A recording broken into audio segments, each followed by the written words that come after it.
Yeah. How are you doing? I'm so well. I'm so blessed. Life loves me.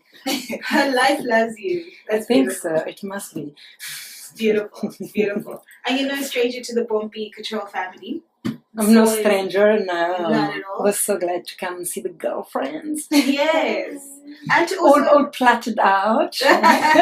Today the hair growing in winter. The hair growing and restoring. And just keeping it together. Yeah. Because winter is that tough. So tell me, what have you been up to?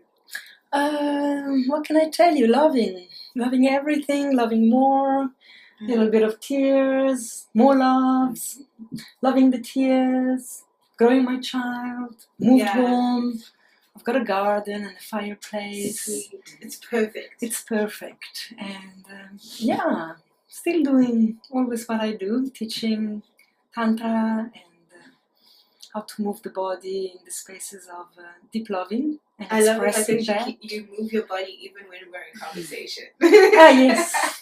It stays moving. It stays moving. You know, the movement is the basic movement of existence. We need to move. No doubt. Internally, externally, always there is movement. So, yeah, I'm moving. And it keeps us warm and delightful. Definitely, and blissful. Yes, yes. So now you're going to be presenting an introduction to Tantra yoga. Yes. Before we step into that, I would like to know, what is the difference between yoga and Tantra yoga?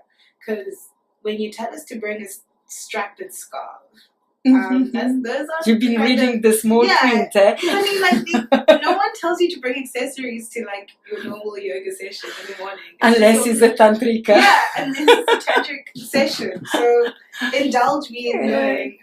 Yeah, no, the scarf and the sarong are just props. Normally in yoga studio, people use straps. And just to reach for your foot if you're not so flexible, to keep your back straight. And in this one studio, they don't have straps. Sometimes the straps are there and you can use them. And so I tell them to bring a sarong and a scarf because it's gentler. And I love the soft fabric. I don't like, sometimes in some yoga exactly, the strap is very... The coarseness. It's very masculine in a way. It's like, I don't know how to say, very linear, like it's a prop. And so when we use a sarong, normally they come in colors, so already, you know, we're softening. There is the gentleness of the fabric, the tissue. So I just love that because also expand your idea that you can do yoga in your lounge, with whatever you got. You don't need the yoga props. You can do it in the comfort of your own space. Yes, and if you have a t-shirt, you use a t-shirt. You just need something to grab your feet, you know. And so that's hopefully colorful. Yeah, that's simply that. But I love the way the mind play around those props. So thank you for reminding me.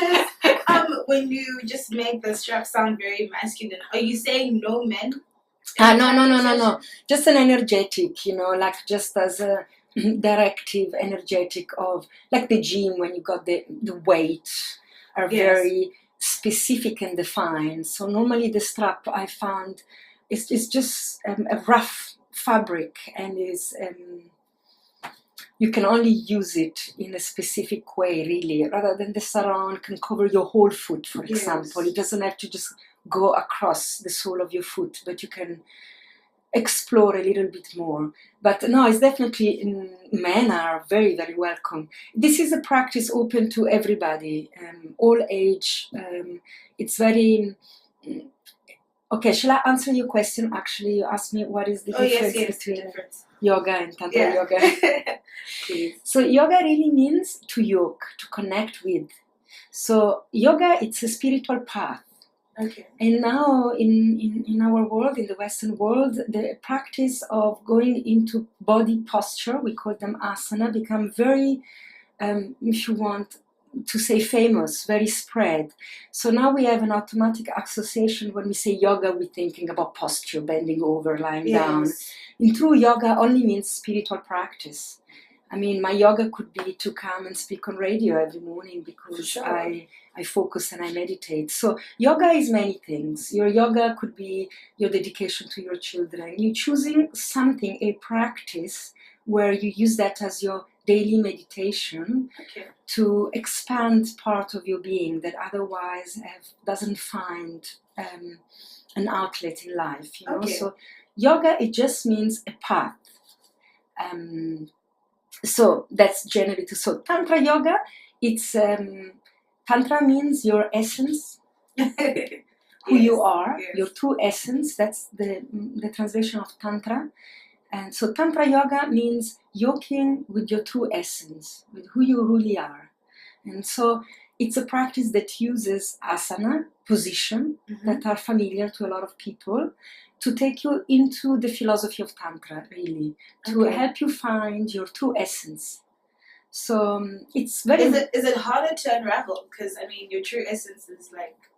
Because people already build walls. And, yes. I mean, with yoga, if I'm doing it for, like, my passage and helping others, and that could be my yoga, and now with Tantra, I'm releasing myself. Yes. How? So to find yourself, what we believe in Tantra, that the first practice you have to do is to relax. Completely relax. Totally relax. And we know very little about this in our world. So the main focus in this practice is around relaxation, true, deep, intense relaxation. So we constantly undo. And the first thing that arises is how busy is the mind. Yes. You know, I used to remember, I thought I was going fucking crazy because all the noise in my head, and all the story and all the excuses to think about 2 minutes before and 2 minutes later, and where I parked my car, and did I put the alarm on, and did I turn off the, you know, how the mind needs to be busy, and when the mind is busy, I cannot ever truly relax in who I really am. And we call this then to relax into Shiva mind, which is the mind that just knows, that doesn't need to think too much. Yes. And so the practice, it's a journey to introduce one person into their own state of deep intrinsic relaxation. And we do this while we do the asana. So the difference from any other yoga practice that is very particular, that we are lying on our back throughout the whole class. 1.5, 2 hours of class, you never stand up. Wow.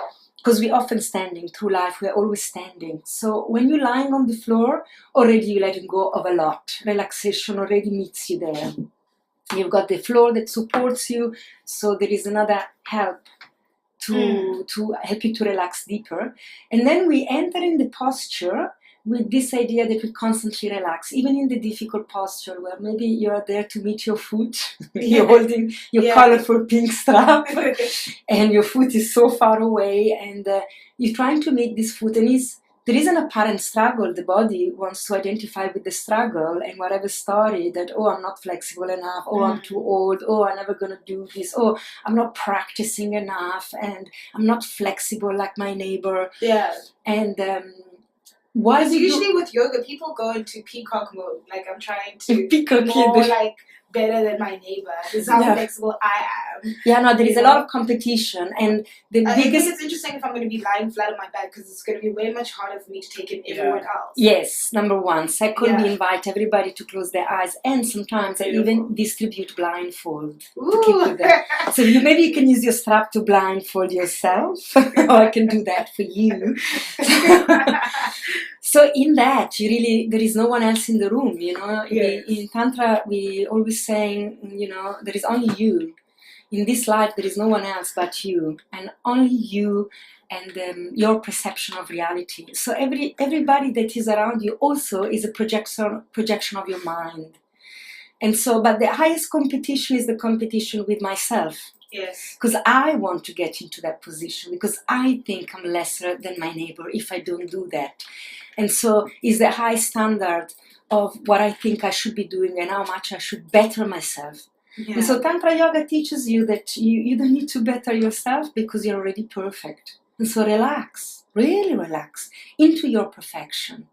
Relax into who you really are, and maybe your feet is miles away from you, and that's beautiful. That's you. It's basically you versus you. Yes. Versus the world.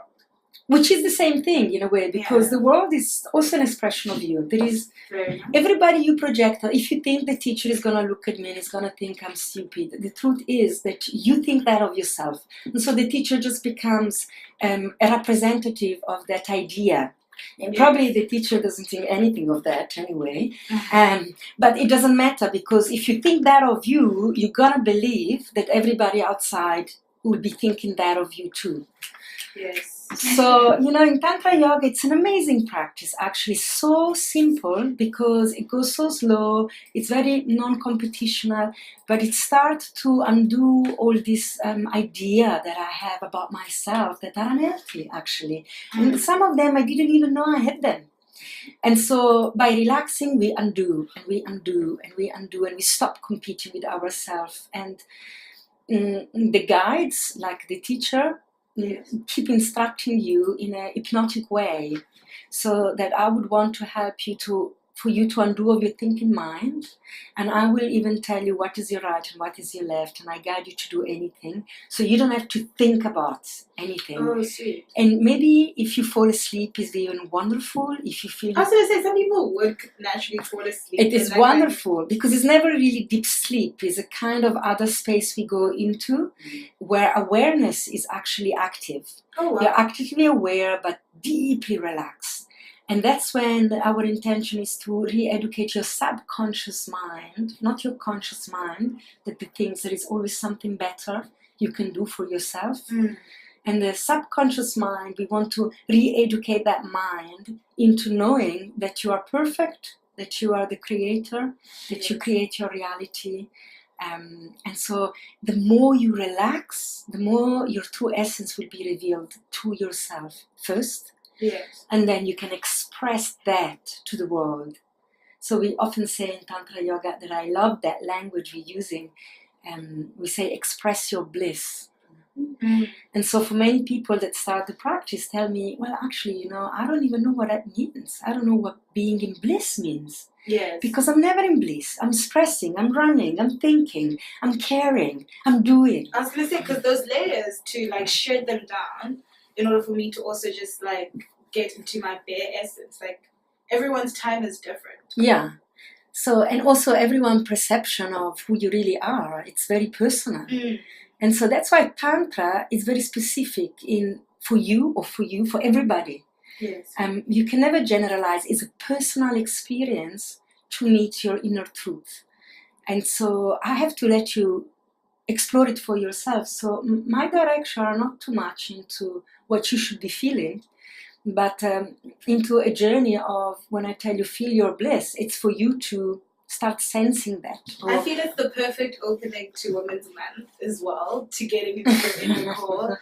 Definitely. Yeah, expressing your bliss and just Expressing understanding your bliss. own essence. Yeah, your true nature. Your true nature. We say your bliss, you are a being of bliss. You are a product of infinite bliss. This is what this universe is made of, that express itself as you in this moment. And so we're learning, I often say, let this moment meditate you. What does that mean? I don't know, you find out for yourself. You know, we often think that meditation is a practice of the mind. I assume that if you were to tell me, let this moment meditate me, let it calm me down. I don't know. If that's what it feels for you, then it probably is what you need to feel into that, you know? Absolutely, you know? There is no definition. I also don't have the definition. Every time is different. And also the practice will change as you change every day. One day you can drop into such depth, and the next day the mind is so busy, right? And you just can't drop. And it's and about you're catching up to everything. Yeah, it's about being compassion. Also about my mind that wants to be doing her job and, you know, get active into thinking. And some days it's good to just accept that also. And that is the moment. Then that's what that moment will mean for me. And what inspired these sessions? What inspired them? Yes. Well, my love of Tantra, definitely. And I've been practicing yoga for about 20 years. I've done all sorts of styles. I've never been a master of yoga. Yes. I never became a yoga teacher of any style.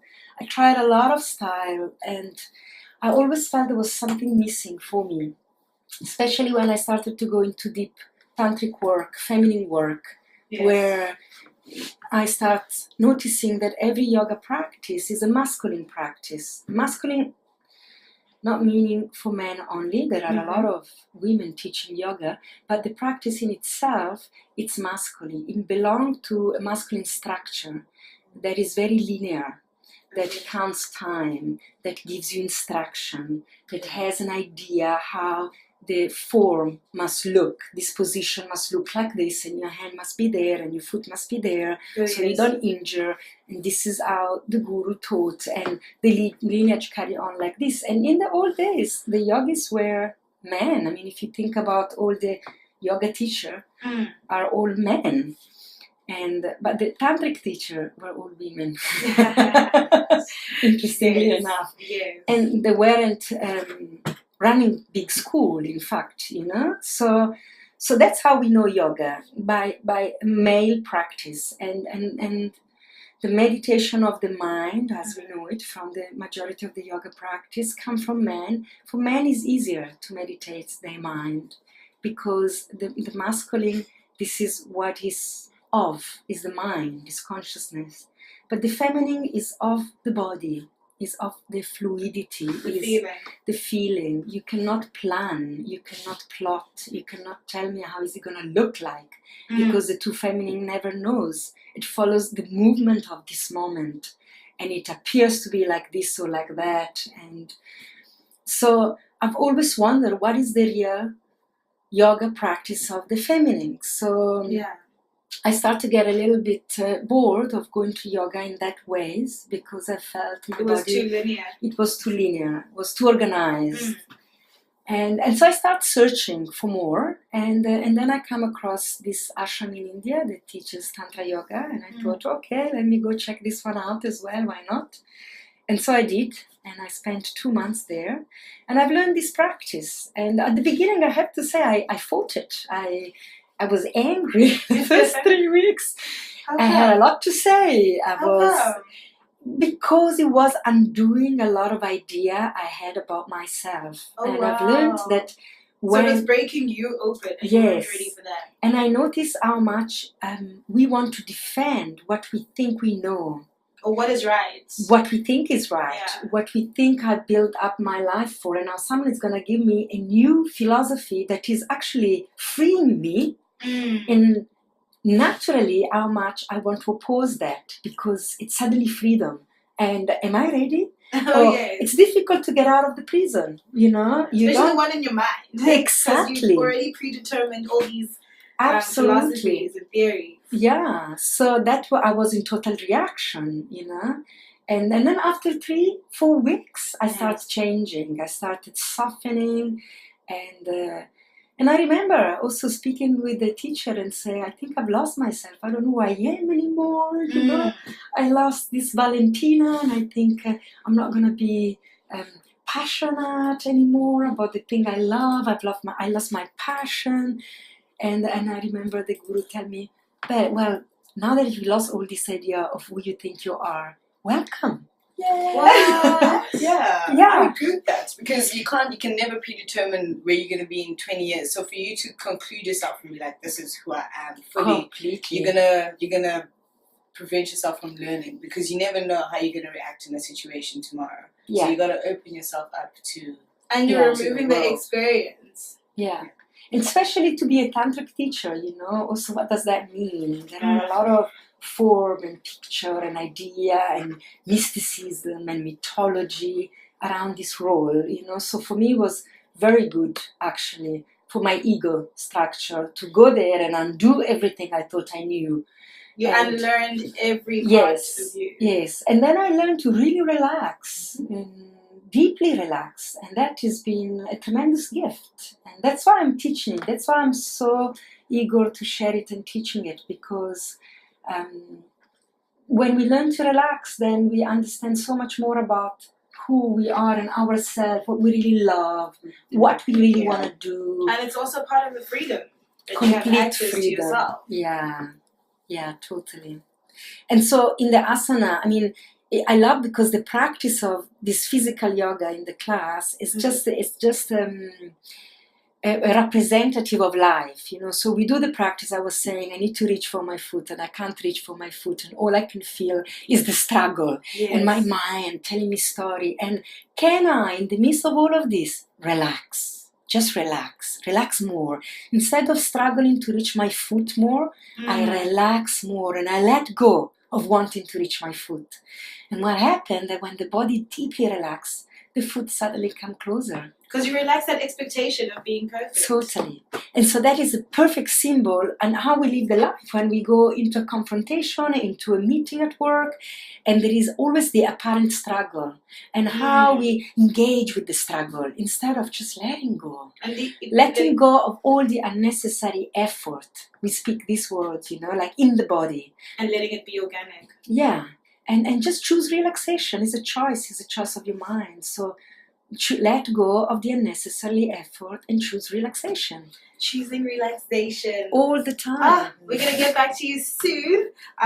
In light of Thursday, we're going to do a throwback duo. We're going to have some Maze and Rufus and Shaka Khan.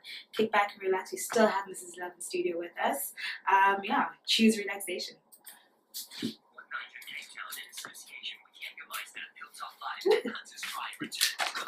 Thank you. Awesome. Thank you.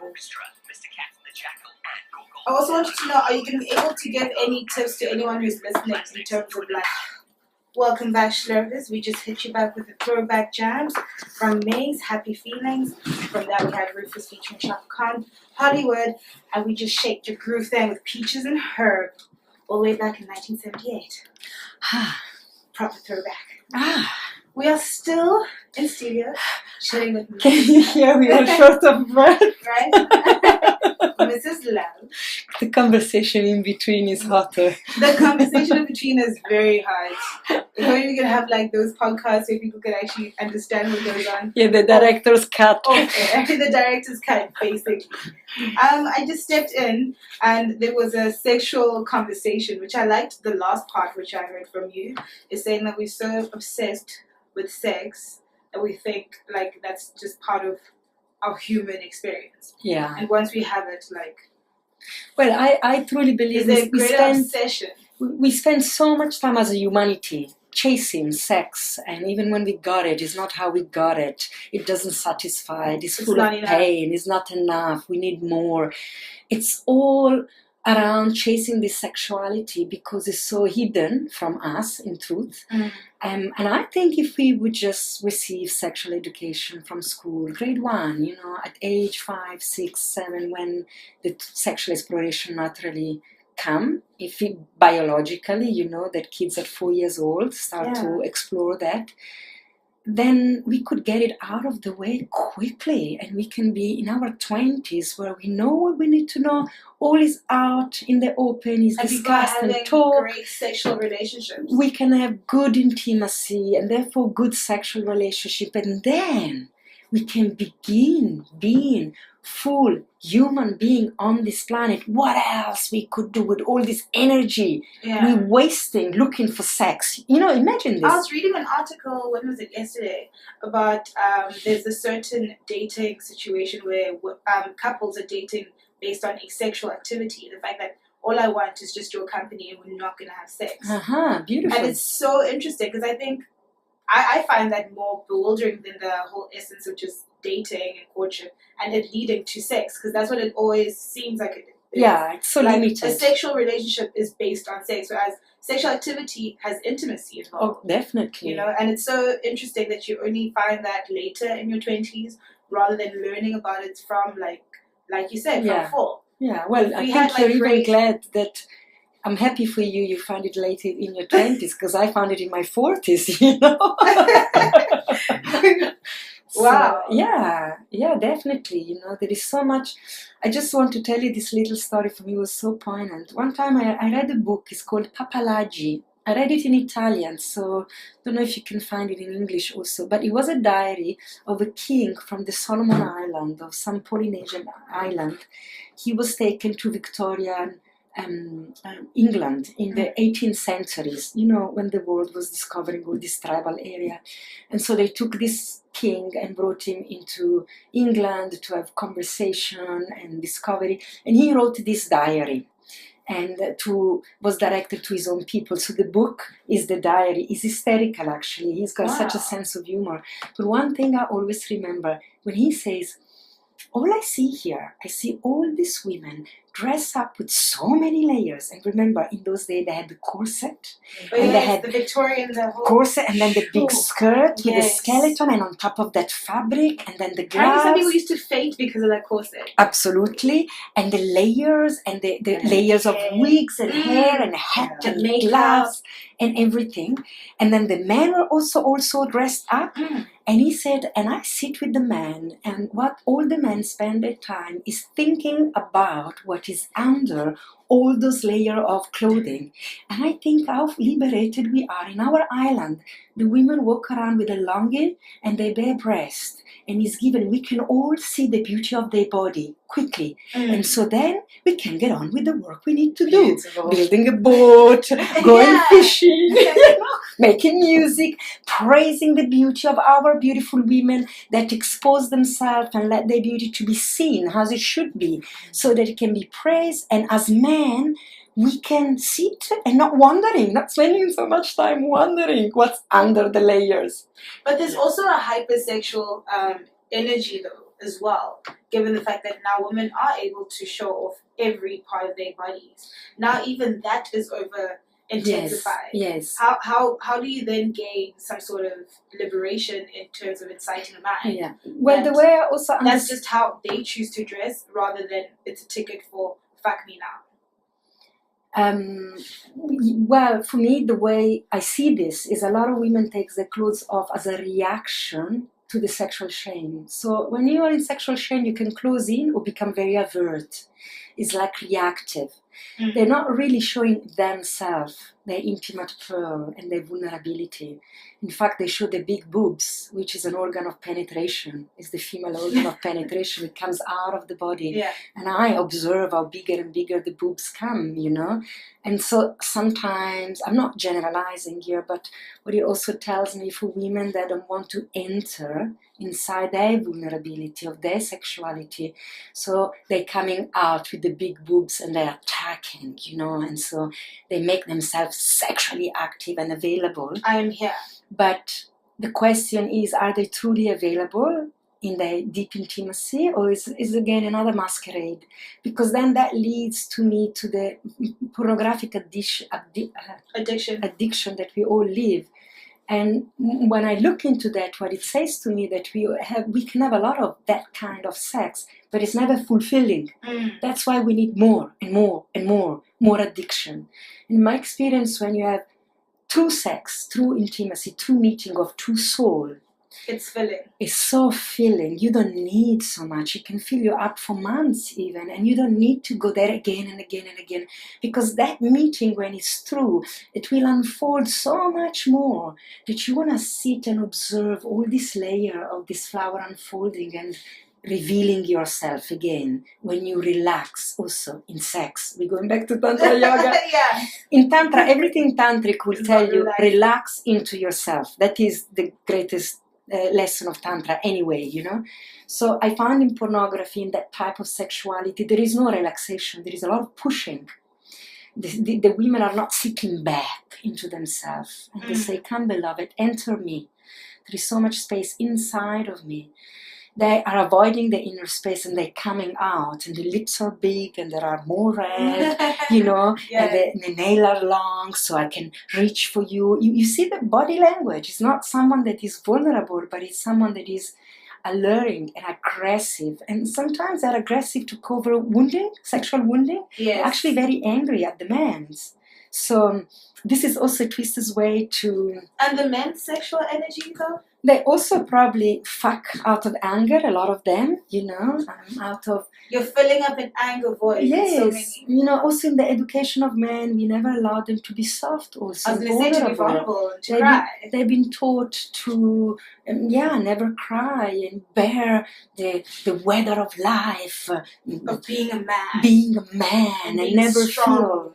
So sometimes for the man, sex, the penis, it's the only organ that can still feel, that is allowed to feel something, and they're so desperate to feel or to be received and to be seen, and so they use the penis to enter a space of warmth and acceptance. But obviously, often this is also not understood by them first. Yes. And so they're not entering a woman with vulnerability, but they're entering her with the anger that they're feeling that they cannot be express their vulnerability, resentment. Wow. They have anger and a pressure, because even if you look at something like dance and salsa, the man must take the lead. Yes.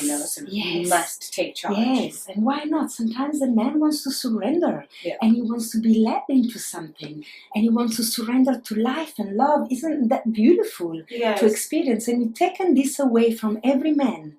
And so I have deep compassion for them in this, and I understand they've been educated. They also need to take lead in lovemaking and in sexuality. They need to and they also, so they also think they need to put this penis and move fast with it so she can have many orgasms or whatever. She must come before them a million times. So many stories.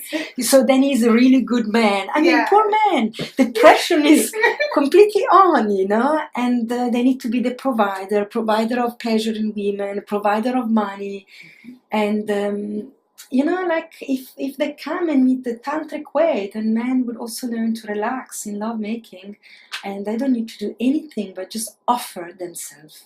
And just being in the presence of their own essence. Yes. And offer this to the beloved. And it's the same for women, And so for women sometimes is to receive the offering of this man, and the penis of this man, so that the woman takes it the way she's ready for, in the rhythm that she dictates, that she wants, that is slow, that maybe is round, maybe still, a man can penetrate a woman and absolutely don't move. And for me, these are the most profound spaces with a man. And none of us move. We don't move. We're just listening to the meeting. What happened? When this meeting happened, let's listen instead of running it, chasing the race. And having ideas also. Do you think people just chase the climax rather than chasing the moment? Yeah, instead of being meditated by this moment, let this moment meditate you. What does it mean? I don't know. Let's listen. Are we in the moment? Nice. Oh, I'm gonna get soft if I don't move. Get soft, I'm gonna lose the orgasm if I don't move. Oh, I lose it. But what you're finding is two people being really present in this moment, and you're not really losing anything. You're really losing fantasies, but you're finding the real. You're gaining freedom. Yeah, totally. Thank you. In essence. Yeah, thank you so much. The freedom of being in this moment and not chasing the train. I always say, get off the fucking train. Get off the train. Jump off the train. Yes. Let the train go. Be here. There is nowhere to go. Sex is another metaphor for life, as we spoke before, even with the yoga, is this constantly bettering. I'm with this person right now, and I'm not seeing the angel blowing the trumpet. It means I'm not reaching the fabulous orgasmic experience that my girlfriend was telling me about. Oh, yes. Yeah, maybe that's her girlfriend's story. Stay with yourself, get off the train and feel what is here now. And maybe there is gentle tears and deep intimacy and soften, and these are the moments that are actually changing us profoundly, and in my experience, when I speak with men and women that meet deep intimacy, that is always more valuable than the big loud orgasm. I was going to ask, because you've also been hosting sessions in Joburg, how is just the core reception of just the people? The women in Joburg, are they different from Cape Town? No, everybody's the same. Everywhere in the world, you ask me, it's always the same. We also wounded in our sexuality as humanity. We are wounded. So the exception are the the one that are not wounded, Right. the one that have wonderful education and wonderful supporting parents. There are some of those out there. Those are the exception. The majority of us, we all wounded. The society educate us in a very wrong way.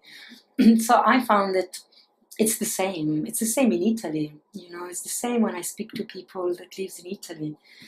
Yeah, maybe culturally we slightly have preferences, but in the bigger picture, we all watch the same programs on TV. We have the same idol. We watch It's the also same the romantic. reliance of education, though, coming from a certain infrastructure or institution, which is it's a complete distorted reliance, though. Which is Cinderella and Snow White. That's the sexual education we're getting. Basically. Yeah, the idea that we're waiting for the one.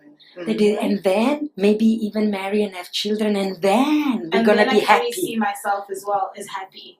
Yeah, and so we're always waiting for something to be better. Instead, Tantra tells you, you already are. You already are. You don't have to become anything. Whatever you want to become, you are already it. You don't have to become the artist. They always tell kids at school, what do you want to be? What do you want to become? Instead, don't say, who are you? Now. What aspect of yourself you want to express right now? Because you can be everything through a lifetime. You can be the lawyer, the artist, the medic. There are many people take up studies in their 40s and become lawyer or philosopher. You can do it all. And why not? But do you think there's an instinctive time barrier that society has led? Because by a certain age you should be here, and at a certain age you should have passed this. Or it's the prison. The prison of the mind. Yeah, society wants us in prison, so we go to the shopping mall. And also looking into peers, or just even the... Yeah, this is the greatest plan of prison, is that we keep imprisoning each other. Because the moment one of us becomes free, you're going to watch how the community around is going to point the finger and let them really suffer in their freedom. Because it's a call for everybody now to become free. And that implies making radical choices about your life. As I was telling you before with my teacher, how angry I was at him. Yes. He was showing me a path to freedom. And I was like fighting it because I know it was my prison. You're like, I know what I know and I want to... And so we do these peer groups. When someone goes free, the first thing we do is like, oh God, she's crazy, he's crazy, it's too much. And so to watch that, because this is the greatest design of our society created, we constantly imprison each other.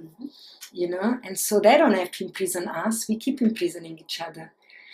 But as one of my spiritual master also told me once, the true prison is not the one with the bar. The true slave is not the one that sits in the prison with the bar and has got a slaver.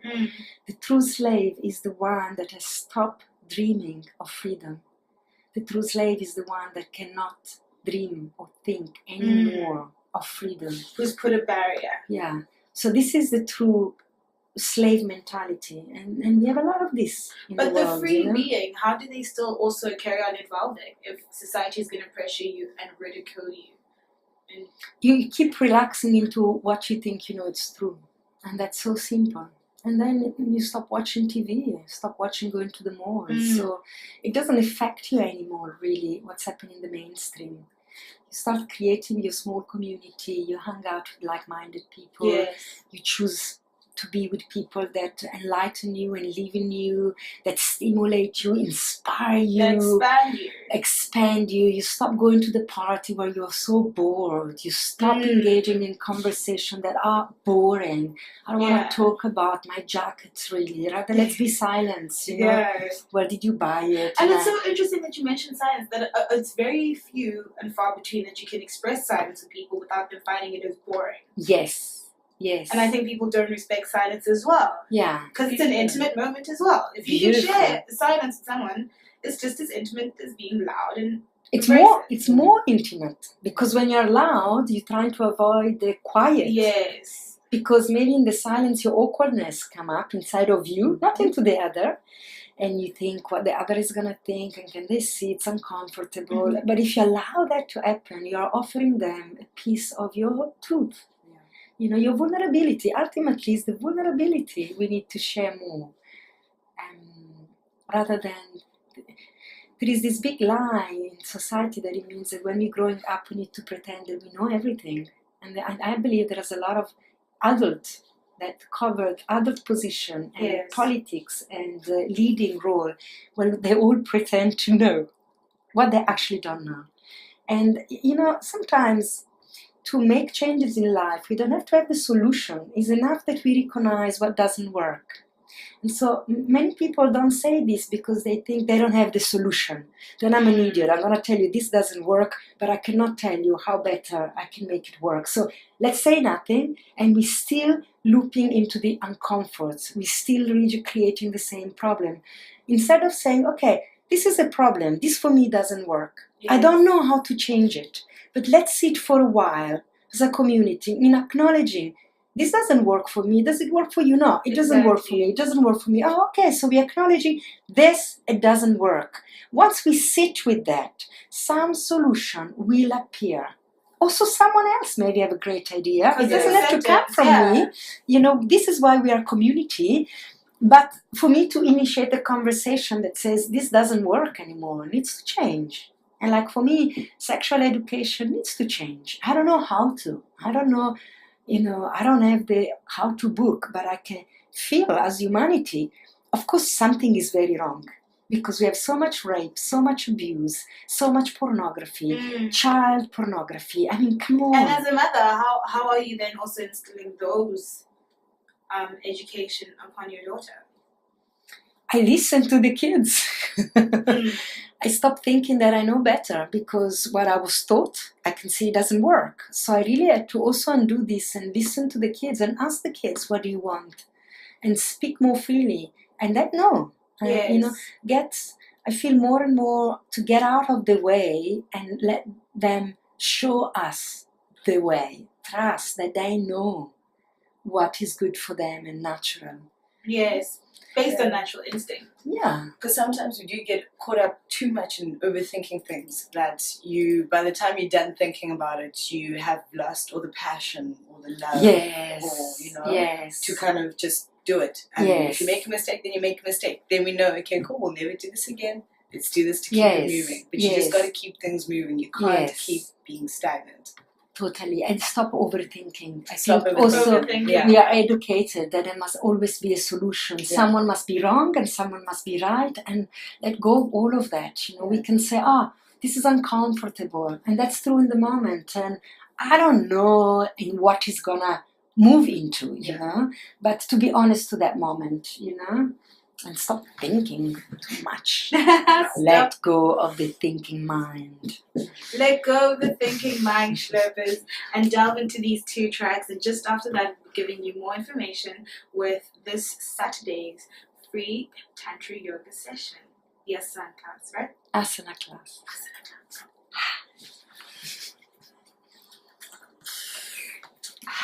Welcome back, Schlurpers. We just heard Tony Williams' Wildlife back in 1975. And you're still tuned in live and direct on Bompi Couture, served on Ascending Radio, thanks to our free host. We still have MrsLove in studio with us. I'd actually like you to express that other moment that we just had, director's cut. That I think the Schlurpers will find very tantalizing. You were at was it an Eros? It was an exploration, was a Tantric weekend in depth work with eroticism, and one of my first, in fact. And I remember we were asked to take our clothes off, and we were paired up with the man that was in the group, and all we have to do was to sit in front of each other and meditate, And these are all strangers? Well, coincidentally, someone maybe from the community, but some people come with partner, and so they would be paired up with their partner. You can choose to be paired up with your partner if you want to deepen your intimacy. Mm-hmm. In my case, it was another man. And we were speaking earlier about how overt sexuality sometimes is just a symptom of shame around sexuality. And so we think we're sexually empowered and we can be naked and we can do all this thing and we can be seen and we can have the orgasm and we can be on top and we think we're so free as women. In truth, we're creating another prison because we are hiding the true wound, which is the deep shame of my sexuality. And so this little story was a revelation for me of some deep wound I was still carrying within my idea of my personal freedom around my sexuality. And so we were asked to take the clothes off, and there was a little tea break, and then come back, and we all sit with this man. And I was crazy, I wanted to leave the place. I didn't expect it. I didn't come prepared to be naked. And my biggest fear, it was like panicking. It was horror. I tell you, the spaces inside of me, I wanted really to leave. And because not to be naked, because I've always been to naked beach and I'm free and I have no problem. You want to look at my pussy? Look at my pussy. I'm so empowered. Oh, this is not my issue. My real problem was that I didn't came prepared being naked in that instance because I didn't wax my legs. Wow. So there it is. That is so... And now the idea that this man would see my hairy legs was terror. So it was killing me. So this tells you a lot about my idea of appearance, my deepest vulnerability. That was it. How was it overcoming that vulnerability? Because you were vulnerable in that space. I had to go through the fucking fire and sit in front of this man and keep thinking, he's probably going to look at your boobs more than he's looking at your legs. He's probably interested about your pussy more than he's interested to your leg. But again, what we said before, my mind... It never matters about the other. Inside of me, all you could see was my hairy legs because that's what I was looking at. Yes. That's where my mind was pointing, my personal judgment. Wow. That what we said earlier with the Tantra yoga and what the teacher is going to think, it's the same story. We're projecting out what we're thinking of ourselves. And of course, the dude, I don't think he even looked at my legs once. And I had to sit in all this inner war. Sitting in front of this guy, and I had this battlefield inside of my body. It was ripping me apart. And killing your experience as well. Yeah, well, that was my experience in the moment. That was the grace medicine that I could receive. And until I remember, eventually, he put his hand on my heart, and I just laid back, and I started sobbing and sobbing and sobbing, and I accepted being seen, just being seen. My heart, my loving, me, that I'm beyond my hairy legs, my little boobs, or whatever judgment we had. That you set upon yourself. Yes. The flabby skin, everything we had, that my hair are not washed today. And just seeing me, my heart, my essence was being seen, not the form. And that was very profound for me. It changed me a lot. And it was transformative. So, I mean, I'm so inspired by this story. Yeah, I like to say this story because it's so simple. We always think it's around the genital, and Tantra and the eroticism and the sexuality. It's always around the genital and the penetration. And look, it had nothing to do with that. And the transformation for me was at the deep level of my heart, and for me to see myself and accept myself. Yeah. And that's what I'm offering to the other. And now I can tell you, my hairy legs are no problem anymore. I've got like first night lovers, and there I am with full on hairy legs. Some days I wax them because I like it, but it's not a dependence. Yeah, it doesn't hinder. Yeah, it doesn't hinder. But even for me, it's not that I depend on this idea I've got of myself. I know that I'm offering my essence to a lover, and so whatever the hair are hairy, they're hairy, It really doesn't affect me anymore. So now I feel I'm more free.